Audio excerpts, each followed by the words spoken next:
नमस्कार दोस्तों। आज जियोग्राफी की क्लास में हम ग्रहों, उपग्रहों और क्षुद्र ग्रहों के बारे में देखेंगे। साथ ही सूर्य की पृथ्वी से तुलना करके देखेंगे। तो सबसे पहले हम ग्रह देख लेते हैं।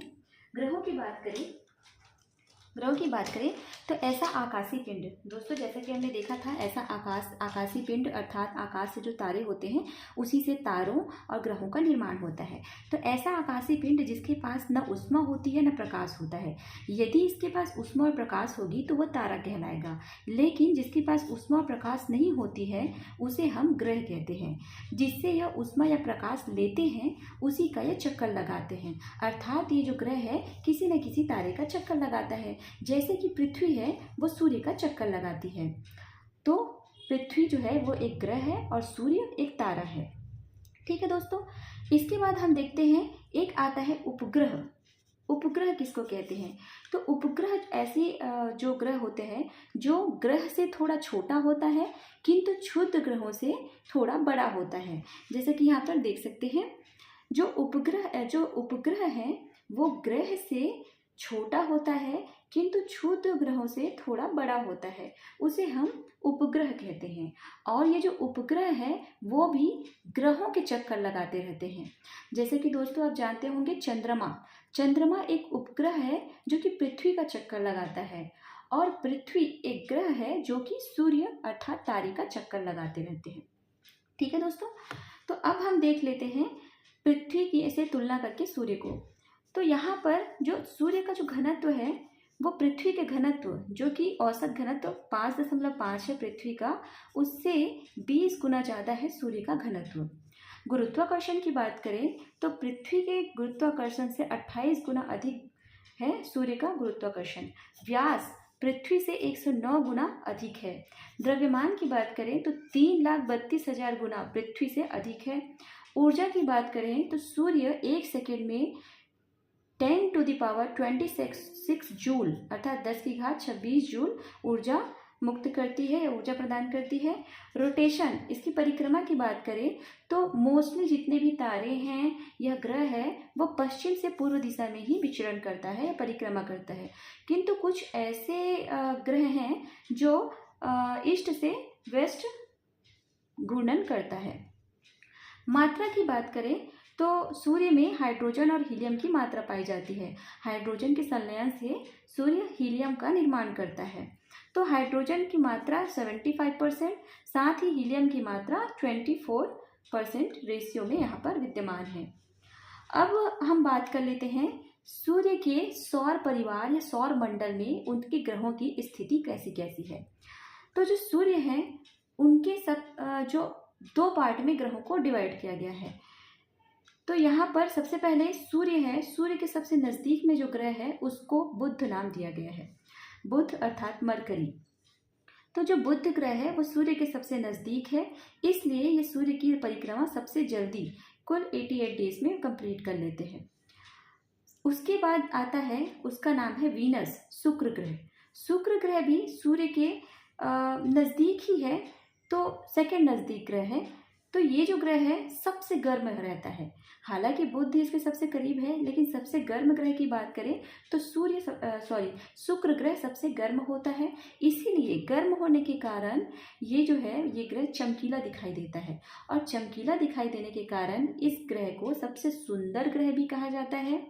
साथ ही पृथ्वी की तरह दिखाई देता है, इसलिए इसे पृथ्वी की बहन, पृथ्वी की जुड़वा या फिर पृथ्वी के सौतन के रूप में भी जानते हैं। साथ ही ये जो ग्रह है वो कभी कभी शाम के समय भी दिखाई देता है, इसलिए इसे भोर का तारा भी कहते हैं। सबसे सुंदर ग्रह भी इसी को कहा जाता है, और सौर मंडल में सबसे सुंदर दिखाई देता है, इसीलिए इसे सौर मंडल की रानी या सौर मंडल की परी के नाम से भी जाना जाता है। अर्थ को हम नीला ग्रह के नाम से जानते हैं, क्योंकि यहाँ पे समुद्रों के कारण, यहाँ पर जो समुद्र का पानी है उसका कलर नीला होने के कारण यहाँ पे पृथ्वी नीला दिखाई देती है। नीला दिखाई देने के और भी कई रीज़न हैं। तो यहाँ पर जो पृथ्वी है उसमें उपग्रह पाया जाता है एक, उसका नाम है चंद्रमा। यहाँ पर केवल एक उपग्रह पृथ्वी का, चंद्रमा।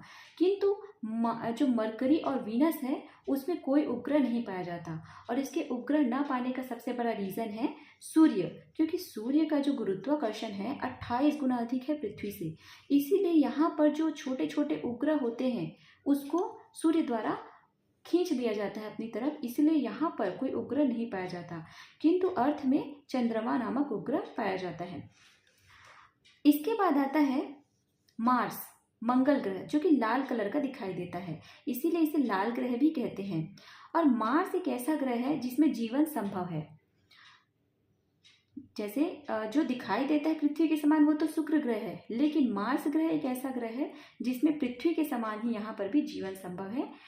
करीब लगभग 25 घंटा जीवन संभव है यहाँ पर। अब मंगल ग्रह के बाद आता है कई छोटे छोटे क्षुद्र ग्रह। क्षुद्र ग्रह हमने देखा था, कई छोटे छोटे जो तारे हैं जब टूटने के कारण एकदम छोटे छोटे कणों में डिवाइड हो गया है, उसे हम क्षुद्र ग्रह कहते हैं। इसी क्षुद्र ग्रह के बाद में आता है एक सबसे बड़ा ग्रह, सौर मंडल का सबसे बड़ा ग्रह है जुपिटर। जुपिटर अर्थात बृहस्पति, क्योंकि जुपिटर जो है वो सबसे बड़ा ग्रह है, साथ ही सूर्य की परिक्रमा 12 वर्षों में करती है, इसीलिए इसको हम क्या कहते हैं, इसीलिए हम इसको मतलब सौर परिवार का गुरु भी कहते हैं। साथ ही इसका गुरुत्वाकर्षण अत्यधिक होने के कारण ये जो छोटे छोटे क्षुद्र ग्रह हैं उसको वो आकर्षित कर लेते हैं, अपनी तरफ खींच लेते हैं, इसलिए इसको वैक्यूम के नाम से भी जाना जाता है। उसके बाद आता है शनि ग्रह। शनि ग्रह अर्थात सैटर्न। तो जो सैटर्न है वो जो ग्रह है इसका घनत्व तो बहुत ही कम होता है, 0.5 के औसतन इसका घनत्व होता है, जिसके कारण यह पानी में भी नहीं डूबता है।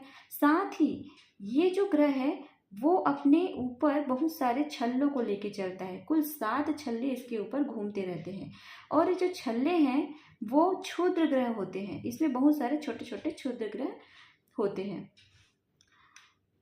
इसके बाद आता है दोस्तों जो जुपिटर है वो पीला कलर का दिखाई देता है, येलो कलर का। इसके बाद जो ग्रह आता है शनि के बाद वो है यूरेनस, यूरेनस अरुण। अरुण जो ग्रह है वो ग्रह अरुण ग्रह नीले कलर का हरे कलर का दिखाई देता है, क्योंकि इसमें मीथेन की मात्रा अत्यधिक पाने के कारण ये हरे कलर का दिखाई देता है।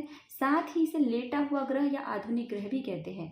लेटा हुआ कहने का कारण यह है कि ये जो ग्रह है अत्यधिक झुका हुआ है, इसीलिए इसको लेटा हुआ ग्रह भी कहते हैं। और दोस्तों जैसा कि मैंने बताया था कि कुछ ग्रह ऐसे हैं जो उल्टा परिक्रमा करते हैं, अर्थात पूर्व से पश्चिम की ओर परिक्रमा करते हैं। तो जो सौर परिवार में 2 ग्रह, एक है अरुण और एक है शुक्र, जो कि उल्टा परिक्रमा करते हैं, अर्थात पूर्व से पश्चिम की ओर परिक्रमा करते हैं। यही रीज़न है कि यहाँ पर सूर्य पूर्व से उगते हुए न दिखाई देकर पश्चिम से उगता हुआ दिखाई देता है। साथ ही हमने देखा था कि सबसे गर्म ग्रह शुक्र होता है, वहीं अगर सबसे ठंडे ग्रह की बात करें तो अरुण जो है वो सबसे ठंडा ग्रह माना जाता है। अब हम बात करते हैं नेपच्यून अर्थात वरुण की। तो वरुण जो ग्रह है वो सबसे अंतिम ग्रह होने के कारण सूर्य की परिक्रमा सबसे अंतिम 124 वर्ष से पूरा करता है। साथ ही इसके बाद आता है प्लूटो। प्लूटो ग्रह बहुत छोटा है, जो कि ज़्यादा इसके बारे में कुछ जानकारी नहीं है। वरुण ग्रह, अब हम देखते हैं यहाँ पर जो क्षुद्र ग्रह है उसके पहले के ग्रहों को क्या कहा जाता है और क्षुद्र ग्रह है उसके बाद के ग्रहों को क्या कहा जाता है। तो क्षुद्र ग्रह के जो पहले ग्रह हैं उनको हम आंतरिक ग्रह के रूप में जानते हैं, क्योंकि ये सूर्य के सबसे आंतरिक पास में है, इसलिए इसको आंतरिक ग्रह कहते हैं। और सूर्य के बाद मतलब दूर होने के कारण इसे हम ये जो 4 ग्रह हैं उसको हम बाह्य ग्रह कहते हैं। साथ ही जो आंतरिक ग्रह में पृथ्वी सबसे महत्वपूर्ण ग्रह है, इसीलिए इसे हम पार्थिव ग्रह भी कहते हैं।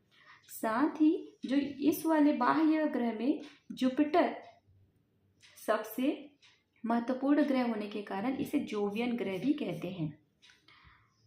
तो दोस्तों ये था सूर्य और सूर्य के परिवार, जिसको सौर मंडल कहते हैं, और उसमें ग्रहों की स्थिति किस प्रकार है। अब हम देखेंगे ग्रहों के संबंध में कुछ और डिटेल को, उसके बाद पृथ्वी के बारे में हम और वर्णन करेंगे डिटेल से। Thank you.